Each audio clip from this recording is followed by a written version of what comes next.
అమరావతి అభివృద్ధి ఏది కేవలం ఏదో ముఖ్యమంత్రి గారి ఇష్టమే కలల సౌధమే అన్నట్లు భ్రమింపజేసి రాష్ట్ర బడ్జెట్ని అంతా కూడా రాష్ట్రంలో ఇతర ప్రాంతాల ప్రజలకి అన్యాయం చేసి ఇతర ప్రాంతాల్లో జరగాల్సిన అభివృద్ధిని పణంగా పెట్టి లక్షల కోట్ల రూపాయలు అమరావతిలో పోస్తున్నారు చంద్రబాబు నాయుడు గారు అని చెప్పేసి ఒక వాదనని తీసుకెళ్తా ఉన్నారు, అబద్ధపు వాదనని.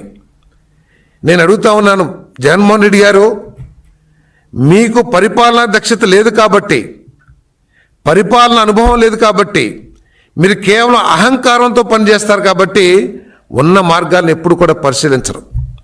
ఇది ఒక సెల్ఫ్ ఫైనాన్స్ ప్రాజెక్ట్ అనేది చాలాసార్లు చంద్రబాబు నాయుడు గారు చెప్పిన విషయాన్ని మీరు కనీసం మీరు చర్చించి కానీ తర్కించడం కానీ చేశారా అని చెప్పేసి నేను మనవి చేస్తాను. రాజధాని ఎందుకు అని అంటాడు. రాజధాని ప్రతి రాష్ట్రానికి కూడా ఒక ఎకనామికల్ సెంటర్, ఆర్థిక ఇంజిన్ అది, ఎకనామిక్ ఇంజిన్ అది. ఈరోజు మనం తీసుకుంటే అనేక రాష్ట్రాలను తీసుకుంటే వెస్ట్ బెంగాల్ బడ్జెట్లో కోల్కతా ఆదాయం 76%. అంటే కోల్కతాలో వచ్చిన ఆదాయాన్ని రాష్ట్ర అభివృద్ధికి, రాష్ట్రంలో మిగిలిన జిల్లాల అభివృద్ధి కోసం, రాష్ట్రంలో సంక్షేమ కార్యక్రమాల కోసం ఖర్చు పెడుతుంది వెస్ట్ బెంగాల్ ప్రభుత్వం. అదేవిధంగా మనం వదిలేసి వచ్చిన హైదరాబాద్, ఏదైతే చంద్రబాబు నాయుడు గారు సైబరాబాద్ ప్రపంచ పటంలో ఒక ఐటీ హబ్గా ఒక ముద్ర వేశారో, ఆ తెలంగాణ రాష్ట్రంలో, తెలంగాణ రాష్ట్ర బడ్జెట్లో హైదరాబాదు వాటా 60% అని చెప్పేసి మనం చేస్తా ఉన్నాను. ఈరోజు తెలంగాణ అభివృద్ధి చెందుతుంది. తెలంగాణ ఇతర జిల్లాల నుంచి నిధులు తీసుకొచ్చి వాళ్ళ బడ్జెట్ తీసుకొచ్చి హైదరాబాద్ అభివృద్ధి చేయట్లా. హైదరాబాద్లో వచ్చిన ఆదాయాన్ని ఇతర ప్రాంతాల అభివృద్ధికి కూడా వాడుతున్నారనే విషయాన్ని గుర్తించమని చెప్పేసి మనం చేస్తాం. అదేవిధంగా ముంబై 57%, భువనేశ్వర్ 56%, బెంగళూరు 40%. ఈ విధంగా రాష్ట్ర బడ్జెట్లో దాదాపు సగానికి పైగా బడ్జెట్ ఆ రాష్ట్ర రాజధాని నుంచి వస్తున్న విషయాన్ని మీరు ఎందుకు గుర్తించలేకపోతున్నారు? మీకు అసలు ఏమైనా మానసిక సమస్య, లేకపోతే ఏదైనా ఒక డిజార్డర్, ఏమన్నా ఆరోగ్యపరమైన డిజార్డర్ ఉందా అని చెప్పేసి ఒకసారి ఆలోచించాలని చెప్పేసి మనం చేస్తామని నేను. మీరు ఈరోజు ఈ మన రాష్ట్ర బడ్జెట్ అంతా తీసుకెళ్ళి రాష్ట్రంలో ఇతర ప్రాంతాల అభివృద్ధిని పణంగా పెట్టి మీరు అమరావతిని అభివృద్ధి చేస్తున్నారని చెప్తున్నారు కదా. ఈరోజు అన్ని ఆర్థిక సంస్థలు కూడా కేంద్ర ప్రభుత్వంతో సహా ఆర్థిక సహాయం చేయడానికి ముందుకొచ్చినాయి. హడ్కో కానివ్వండి, జర్మనీ ఫైనాన్స్ కంపెనీస్ కానివ్వండి, నాబార్డ్ కానివ్వండి, బ్యాంకులు, కమర్షియల్ బ్యాంక్స్ అన్నీ కానివ్వండి, ఆర్థిక సహాయం చేస్తూ ఉన్నాయి. అదేవిధంగా కేంద్ర ప్రభుత్వం కూడా మోడీ గారి నాయకత్వంలో ఈ రాష్ట్రం మీద ప్రత్యేకమైన అభిమానంతో ఈ అమరావతిని అభివృద్ధి చేయాలి, ఆంధ్రప్రదేశ్ అనేది ఒక బలమైన ఆర్థిక శక్తి భారతదేశంలోని గుర్తించిన మోదీ గారు అమరావతి అభివృద్ధికి కేంద్ర ప్రభుత్వం నుంచి ఇతోధికంగా నిధులు ఇస్తూ ఉన్నారు. మీరు అడగొచ్చు, ఏ విధంగా తీరుస్తారు? మీరు ప్రతి ఒక్క ఎక్కడో చూశాను, పార్లమెంట్లో ఎక్కడో మన వైవి సుబ్బారెడ్డి గారు మాట్లాడతా, ప్రతి పుట్టే పిల్లవాడి మీద కూడా 2 లక్షల అప్పు పెట్టబోతున్నాడు చంద్రబాబు నాయుడు గారిని. ఎవరి నెత్తి మీద కూడా అప్పు పెట్టదు అమరావతి. అందరికీ ఇంకా సహాయం చేస్తా, ఆర్థిక సహాయం. ఏ విధంగా అంటే, ఏదైతే 30,000 ఎకరాలు రైతులు త్యాగం చేశారో, ఆ భూముల్లో రోడ్లు నిర్మించిన తర్వాత, ప్రభుత్వ బిల్డింగులు నిర్మించిన తర్వాత, లేకపోతే అసెంబ్లీ నిర్మించిన తర్వాత దాదాపు 8-9 ఎకరాలు రాష్ట్ర ప్రభుత్వం చేతిలో ఉంటుందని చెప్పేసి మనం చేస్తాను. జగన్మోహన్ రెడ్డి గారు మీకు గుర్తుంటే రాజశేఖర రెడ్డి గారి సమయంలో కూడా హైదరాబాద్ అంత అభివృద్ధి చెందటానికి, విస్తరించడానికి కారణం ఆ రోజు ఆంధ్రప్రదేశ్ ప్రభుత్వం చేతిలో ప్రభుత్వ భూములు హైదరాబాద్ చుట్టూతా ఉన్నాయి కాబట్టి దాన్ని విస్తరించుకుంటూ పోయారు.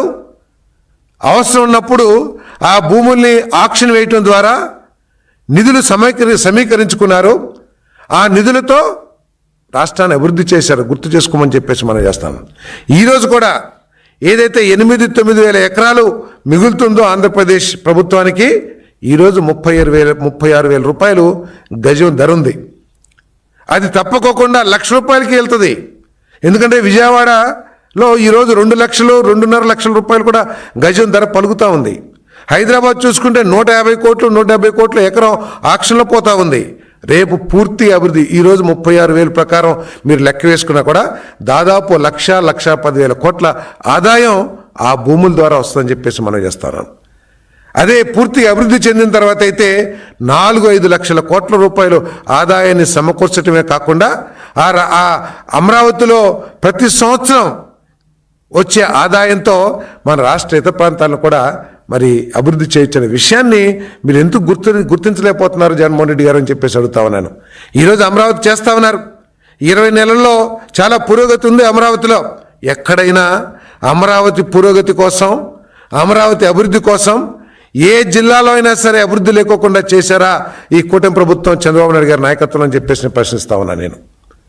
ఆఖరికి మీరు ఎగ్గొట్టి మీ చేతకాక నిధులు తీసుకురాలేని ప్రాజెక్టులు కూడా జల్ జీవన్ కానివ్వండి, అమృత్ కానివ్వండి, ఇంకా అనేక పథకాల ద్వారా 1,000 కోట్ల రూపాయలు తీసుకొచ్చి వాటిని కూడా రాష్ట్ర ప్రజలకు అందిస్తున్నారే వాటి ఫలాల్ని.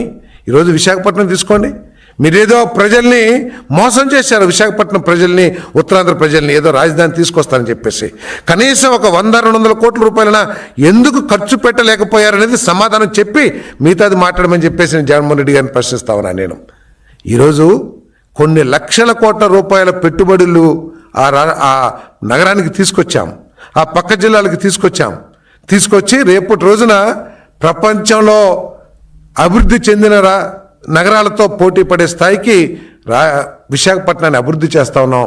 పోర్ట్ను కానివ్వండి, ఇండస్ట్రీస్ కానివ్వండి, డేటా సెంటర్స్ కానివ్వండి, సాఫ్ట్వేర్ రంగం కానివ్వండి. అంతేకాదు 4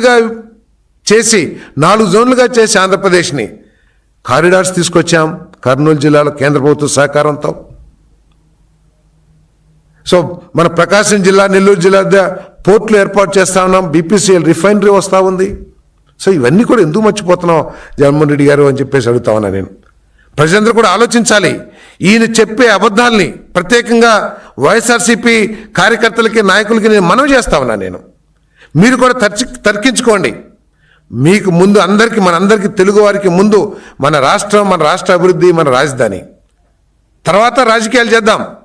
కానీ మన నాయకులు ఏదైనా తప్పు చేస్తూ ఉంటే తప్పకుండా ప్రశ్నించాల్సిన బాధ్యత ప్రజాస్వామ్యంలో మనకు ఉందని చెప్పేసి మనం చేస్తాను. ఏదైతే అబద్ధాలు చెప్తున్నారో అది వాస్తవం కాదు. ఇది ఒక సెల్ఫ్ ఫైనాన్స్ ప్రాజెక్ట్. అమరావతిలో ఏదైతే పెట్టుబడి పెడుతున్నామో లేదా అప్పులు తీసుకొచ్చి ఏదైతే అభివృద్ధి చేస్తున్నామో ఆ అప్పులను తీర్చుకోగలిగిన సత్తా, అప్పులు తీర్చడమే కాకుండా ఇంకా మిగులు ఆదాయాన్ని ఇతర ప్రాంతాల అభివృద్ధికి సృష్టించగలిగిన రాజధాని అమరావతి కాబోతుందని చెప్పేసి మీ అందరికీ శవనీయంగా మనవి చేస్తాను. దయచేసి ఇదంతా అర్థం చేసుకోవాలి, ప్రజలందరూ కూడా ఆలోచించాలని చెప్పేసి